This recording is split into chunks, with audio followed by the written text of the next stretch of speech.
Bonjour, je suis Dominique Youngblood, écrivain, explorateur. Au cours de cette nouvelle émission, nous allons aborder un sujet délicat, l'Antarctique. Depuis des années, depuis des siècles, depuis des millénaires, l'Antarctique fascine, intrigue, surprend. On entend des rumeurs de ci de là sur tous les sujets, plus particulièrement depuis la dernière guerre mondiale. Mais jamais, jamais avant, il y a quelques jours, nous allions avoir une révélation aussi surprenante. L'Antarctique, mes chers amis, a été habité. Je vous invite à suivre cette émission et ensemble, nous allons découvrir de quoi il en retourne exactement de ce continent très mystérieux, très isolé et officiellement découvert très tardivement.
L'Antarctique.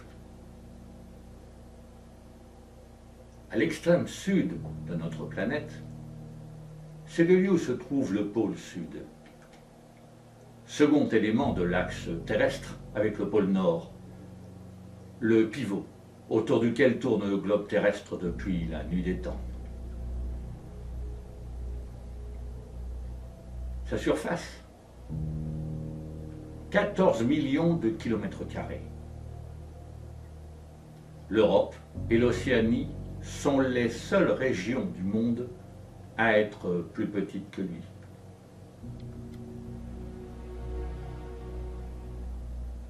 L'Antarctique est le continent le plus froid, le plus sec et le plus venteux de cette planète. Quelques 98% de sa surface sont recouverts d'une solide couche de glace d'une épaisseur moyenne d'1,6 km. L'Antarctique est incontestablement le lieu le plus froid sur Terre.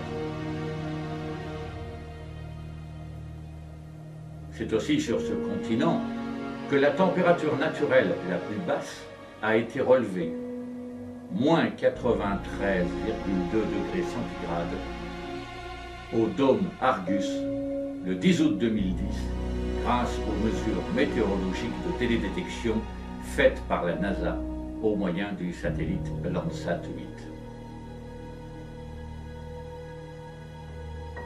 Il est presque impossible d'y survivre sans équipement spécial, sans vivre, sans abri et surtout seul.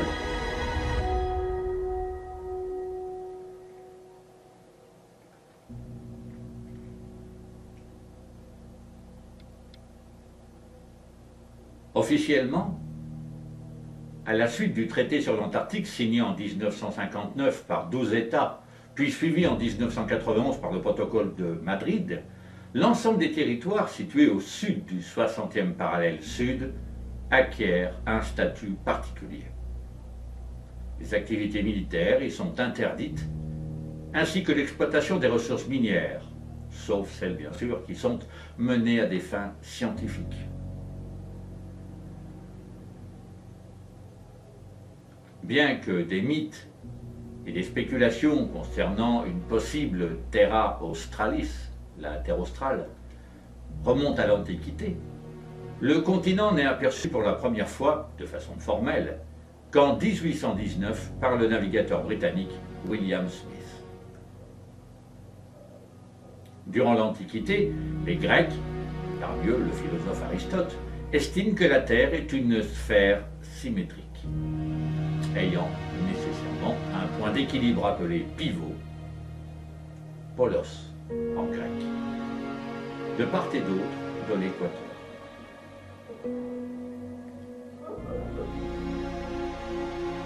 C'est ainsi que l'Arctique, du grec ancien Arctikos, se trouve à un opposé logique et que l'Antarctique est pour la première fois évoqué. Même si au IIe siècle, l'astronome Ptolémée est persuadé que le continent existe, au point d'affirmer que ces terres sont reliées aux autres continents habités et cultivés, il faut toutefois attendre le XVe siècle lorsque Bartolomeo Diaz et Vasco de Gama parviennent à passer et à doubler le cap de Bonne-Espérance au sud de l'Afrique, pour que l'hypothèse d'un continent étendu jusqu'aux plus hautes latitudes sud soit définitivement abandonnée. Quand Fernand de Magellan contourne le sud du continent américain en 1520, il découvre un détroit difficile à franchir, au-delà duquel apparaît un épais manteau neigeux sous un climat très rude. Les géographes émettent alors l'hypothèse qu'un immense continent peut exister et qu'il serait continu de la Terre de Feu à l'Australie. Celui-ci est alors baptisé continent austral sur les planisphères de l'époque.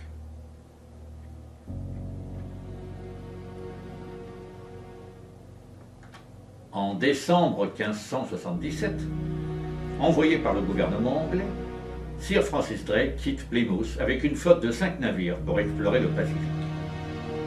Le 20 août 1578, il commence la traversée du détroit de Magellan, qu'il effectuera en seulement 16 jours. Commandant le Golden Hind, Drake et son équipage seront alors pris dans une violente tempête qui les entraîne au large de la Terre de Feu.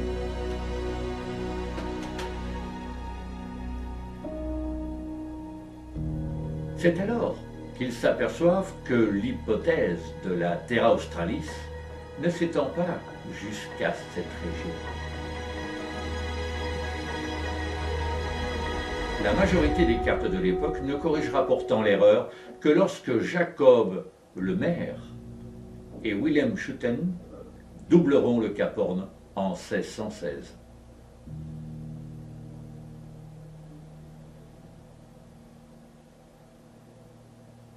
Le 1er janvier 1739, Jean-Baptiste Charles Bouvet de Lauzier, missionné par la fameuse Compagnie des Indes, pour découvrir des terres inconnues et y établir des comptoirs, découvre une île brumeuse qu'il prendra tout d'abord pour un continent. L'actuelle île Bouvet, pourtant située à 1700 km de l'Antarctique. En 1772, Nicolas Thomas Marion Dufresne, secondé par le capitaine Julien Crozet, à bord du Mascarin, découvre les îles Froides, aujourd'hui appelées l'archipel du Prince-Édouard, et l'île Aride, l'actuelle île de l'Est des îles Crozet. En juillet de la même année commence la deuxième expédition de James Cook, comprenant les navires la Résolution et l'Adventure.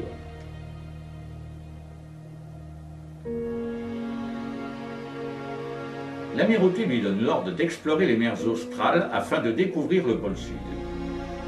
Après avoir dépassé le cap, Cook se dirige au sud, mais ne trouve aucune des terres supposées par les cartes de Bouvet de Lauzier.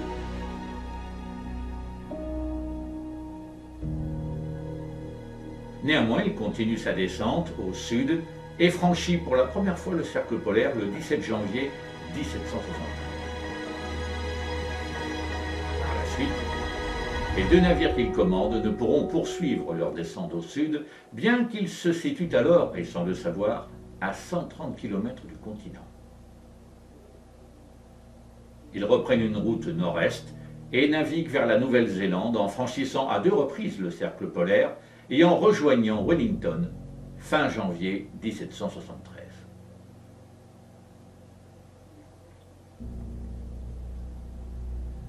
Le voyage se poursuit et le 20 janvier, Cook franchit de nouveau le cercle polaire par 148 degrés de longitude ouest et aperçoit enfin le premier iceberg. Il reprend la direction du nord, mais décide soudain de faire volte-face pour dépasser encore une fois le cercle polaire le 26 janvier 1774. Malgré la glace et le brouillard, le capitaine poursuit et s'avance le 30 janvier jusqu'au 71e degré, 10 minutes de latitude sud et 106 degrés 54 minutes de longitude ouest. Il rencontre alors des champs de glace parsemés de montagnes neigeuses, dont la majorité sont très hautes. Jugeant la poursuite du voyage hasardeuse, Cook décide de rebrousser chemin. Durant 50 ans, lui et son équipage resteront les hommes ayant atteint la position la plus au sud. Enfin, l'avancée de Cook signe la fin du mythe de la Terra Australis, où les gens espéraient trouver un temps clément au sud.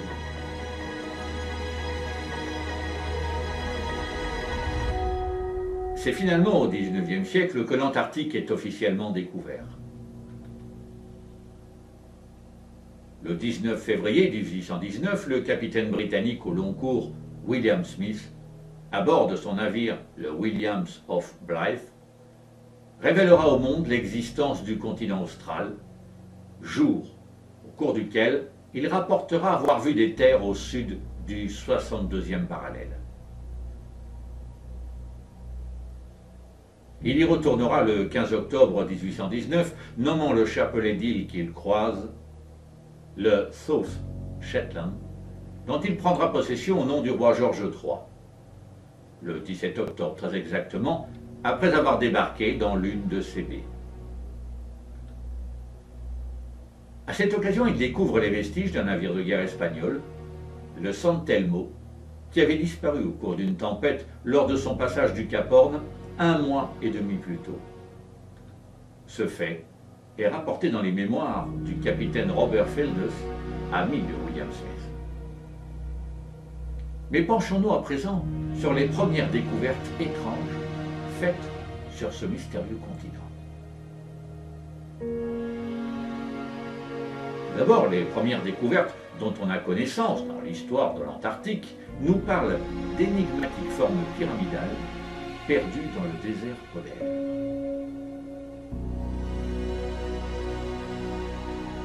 Presque chaque année, des articles apparaissent sur le net nous informant qu'une nouvelle pyramide a été retrouvée en Antarctique.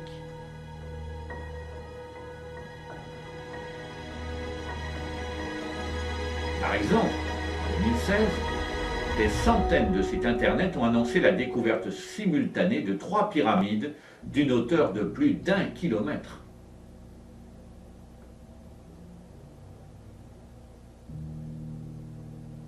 Les archéologues et les historiens accrédités sur place affirment pour leur part qu'ils ne connaissent aucune civilisation ancienne susceptible d'avoir vécu à une époque quelconque en Antarctique. En outre, ils rétorquent que des bâtiments aussi hauts et aussi gigantesques nécessiteraient beaucoup plus de ressources humaines que toutes les pyramides de l'Égypte antique et de l'Amérique centrale et du Sud réunies. Cependant, nombre de chercheurs travaillant hors du continent sont quant à eux convaincus que des peuples ont pu vivre ici, il y a très très longtemps, probablement des dizaines de milliers d'années, et que maintenant, il ne peut rester de leur présence passée que des traces éparses, incomplètes, sauf peut-être pour ces pyramides. On ne peut décemment rejeter cette théorie d'un revers de manche, car il ne faut pas perdre de vue que l'Antarctique n'a pas toujours été une terre gelée, mais qu'il y a régné un temps un climat quasi tropical. Toujours, selon ces scientifiques accrédités par les nations présentes sur l'Antarctique, toutes ces pyramides ne sont en fait que des montagnes ordinaires. J'ai envie de leur dire, c'est quoi cette manie que vous avez de vouloir absolument rendre toute singularité à la nature sans le moindre examen? J'ai déjà subi ce type de comportement anti-scientifique au possible lors de mon exploration de la vallée du Visoko en Bosnie-Herzégovine. Il faut toutefois relever, avec humour, que pour autant personne n'a été non plus invité à vérifier leurs allégations. Étrange. Si l'on voulait éteindre toute controverse, non.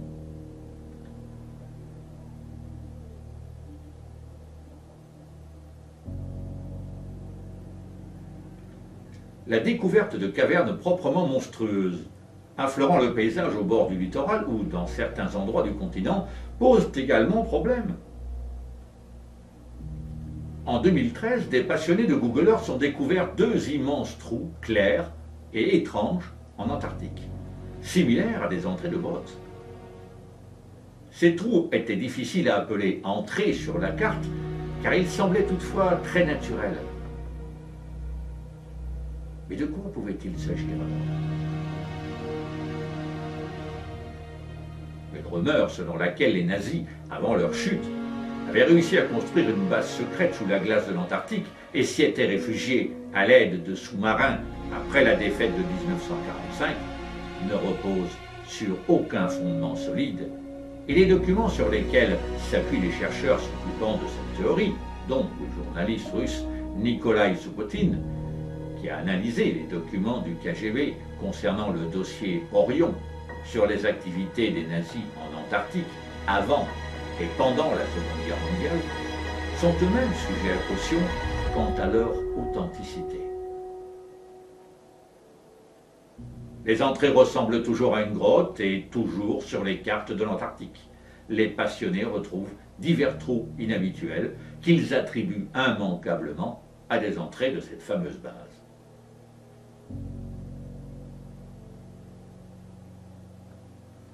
De possibles vestiges de constructions humaines ont également émaillé l'actualité de ces dernières années.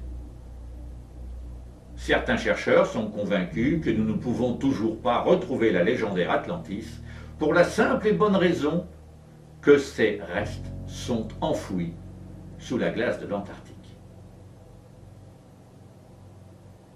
Cette théorie est basée en grande partie sur les réflexions du professeur Charles Hapgood qui, dans les années 50, avait suggéré l'existence d'une possible civilisation développée sur le territoire de l'Antarctique, mais sans jamais affirmer de manière certaine que celle-ci était l'Atlantide.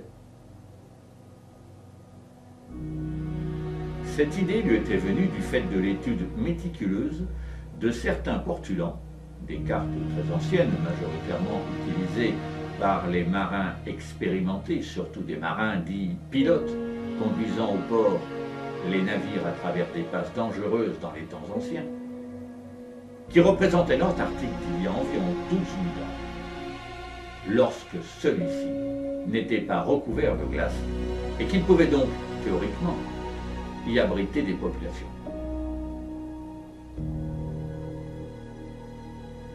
La majorité de ces portulans ont été rassemblés et consignés par l'amiral turc Piri Reis dans un atlas baptisé l'Atlas Baray, qui dormit de longs siècles dans le musée de Topkapi à Istanbul, en Turquie, avant d'être redécouvert par le plus pur des hasards. Sans parler de l'Atlantide, je développe ce sujet dans le tome 4 de la collection Civilisation antédiluvienne, tome parlant précisément d'Antarctica, l'énigmatique civilisation australe citée dans les plus anciens textes du sous-continent indien et jusqu'en Asie. Je suis moi-même convaincu de l'existence autrefois, sur ce continent antarctique, d'une civilisation qui, à l'instar des autres civilisations mythiques, comme Hyperborée, Mu et Atlantis, a existé dans une filiation qui naquit lors de la diaspora créée par le départ des Agarthiens de leur cité, avec comme consigne de conquérir l'intégralité de cette planète.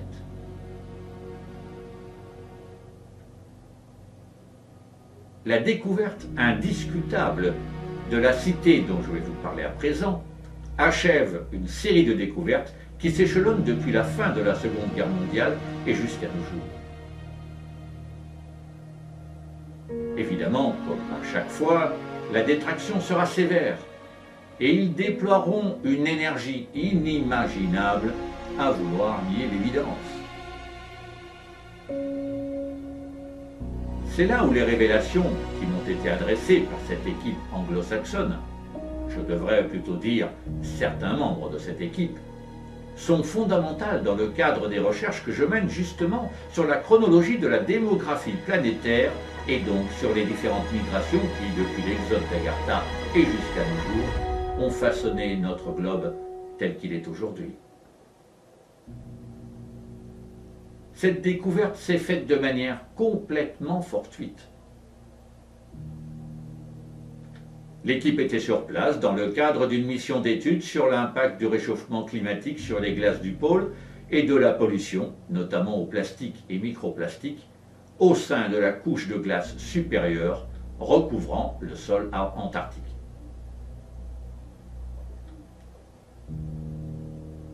C'est à l'occasion d'une sortie sur une zone au nord du continent que l'expédition, usant de drones, fit une découverte incroyable au creux de ce qui leur semblait être, au départ, une faille dans le relief glacé.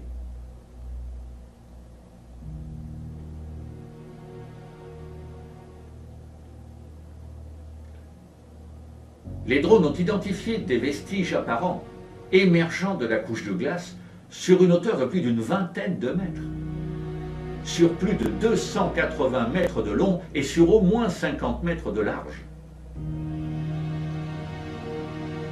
Ces vestiges ne laissent place à aucun doute.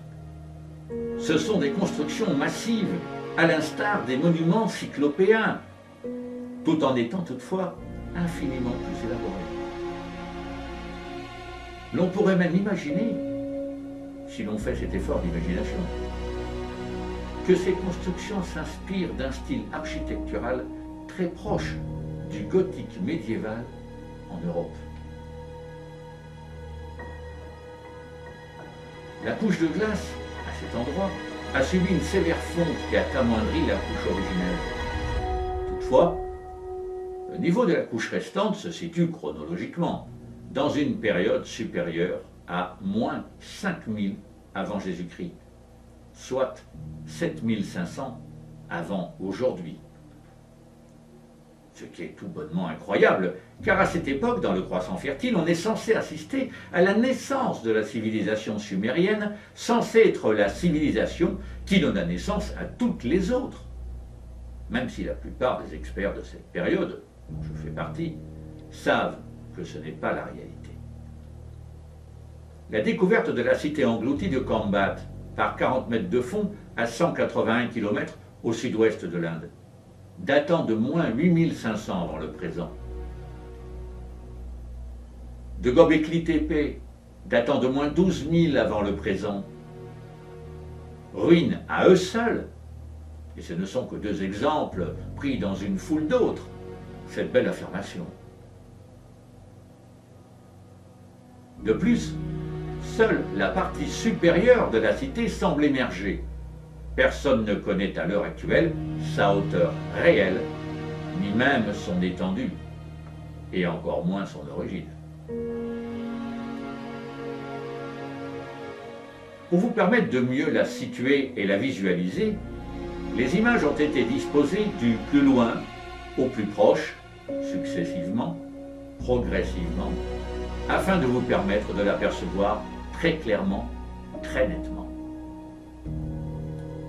Habitué des civilisations antédiluviennes, je sais distinguer, au premier coup d'œil, ce qui est d'ordre naturel de ce qui est d'essence artefactuelle, c'est-à-dire construit de la main de l'homme.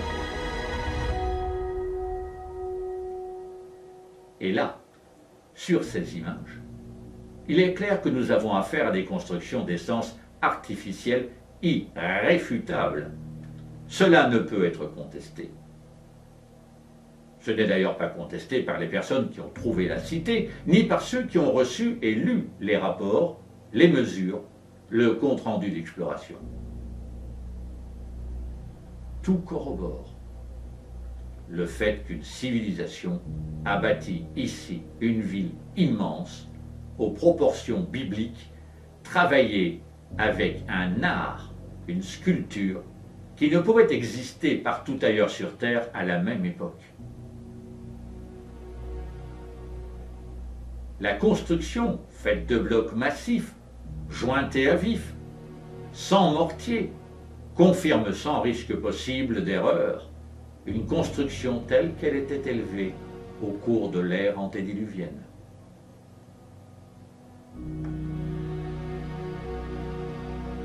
L'équipe a même joint une illustration à son rapport pour permettre aux destinataires de ce à quoi devait ressembler la ville avant d'être ensevelie par la glace.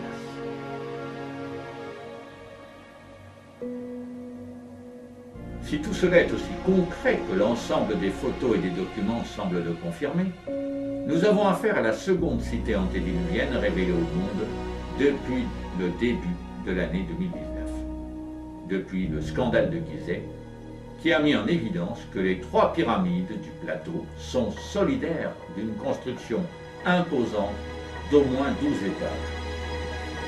Reportez-vous à l'émission Les secrets de Gizeh. Et n'ont donc aucun rapport avec le déroulé de l'histoire des pharaons qui ont bâti leur civilisation presque 20 000 ans plus tard. Pour comprendre pourquoi l'Antarctique a été placée sous haute surveillance et est littéralement mis au secret, il faut savoir préalablement qu'il existe de nombreuses rumeurs autour d'une étrange zone volontairement coupée du monde et plus ou moins sous l'autorité des 12 pays signataires du premier accord sur l'Antarctique. Dans cette zone a été installé un mystérieux laboratoire, évidemment secret, la zone 122. C'est comme cela qu'elle est nommée dans les dossiers confidentiels.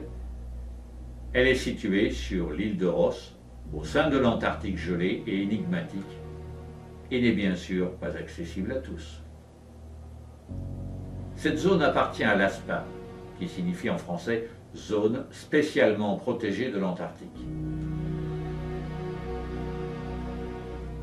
Au total, il existerait 170 points SPA qui auraient été relevés sur le continent, répartis dans l'ensemble de l'Antarctique, dont la plupart sont utilisés à des fins de recherche scientifique. L'une des rumeurs dit que la recherche de civilisations autres que la nôtre, sous-entendu civilisation extraterrestre ou bien plus ancienne que la nôtre, s'effectue sur tout le continent, mais que rien n'a été confirmé pour le moment. L'installation secrète sert officiellement aux scientifiques qui y travaillent à l'exploration, l'étude, évidemment, des aurores boréales et de la couche d'ozone. Elle a un dôme qui ressemble à un système radar, mais l'intérieur est inoffensif et n'a rien de mystérieux. Les chercheurs restent en contact avec leurs familles, employeurs, amis et parents au moyen d'un satellite. Seule la surveillance militaire stricte de cette installation de recherche est très coûteuse car elle est située au fond des montagnes du pôle Sud et reste donc mystérieuse. La zone 122 est sous contrôle militaire 24 heures sur 24 et a de ce fait été scellée hermétiquement. Les intrus potentiels, sans autorisation, n'ont pas la possibilité d'entrer dans la base. Les soldats de garde arrêteraient immédiatement toute personne tentant de s'y introduire et l'interrogeraient probablement sans ménagement. Cette zone 122 est gérée principalement par les programmes antarctiques des États-Unis et de la Nouvelle-Zélande. L'équipe de recherche est contrainte de travailler avec des ordinateurs bridés, non équipés de port USB, ni même d'Internet, bien sûr. Le plus souvent, un simple lecteur de disquette. Les puits de lumière sont répartis sur le toit et offrent ainsi un accès direct au monde extérieur. Dans un coin de la zone, on peut apercevoir un spectromètre Dobson avec un grand périscope en saillie. Le spectromètre est utilisé pour analyser la couche d'ozone, dit-on, tandis que d'autres instruments explorent la haute atmosphère et les aurores boréales.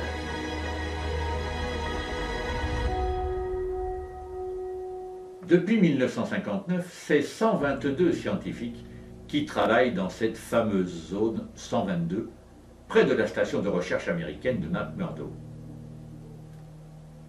La station de McMurdo est la plus grande installation de recherche et de logistique en Antarctique. Elle est exploitée par le programme américain depuis 1955. Depuis que la nouvelle de la découverte de cette cité est parvenue au monde, lorsque vous pointez sur sa position géographique, inscrite au bas de cet écran, l'on vous montre des photographies d'une station scientifique polaire, probablement afin de vous faire croire à une erreur de localisation. Il y a seulement 2 jours, à la date d'enregistrement de cette émission, ces photographies n'existaient pas. À la lumière de ces découvertes, il est tout de même surprenant de découvrir 2 œuvres littéraires majeures de 2 auteurs différents, connus tous les 2 pour leur capacité à percevoir l'indicible et pour leur regard visionnaire. Je veux bien sûr parler d'Howard Phillips Lovecraft et de René Barjavel. Le premier, avec sa nouvelle « Les montagnes hallucinées », publiée en 1931, nous décrit une expédition scientifique qui découvre une cité perdue au milieu de l'Antarctique.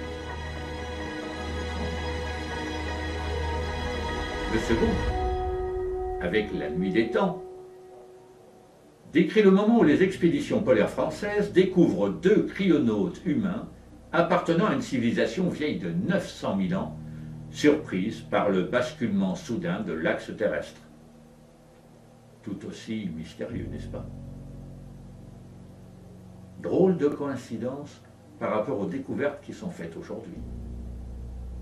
Alors, est-ce que cette cité, probablement la cité d'Antarctica, citée dans les textes anciens secrets et pour certains sacrés, sera aussi impénétrable que la zone 51?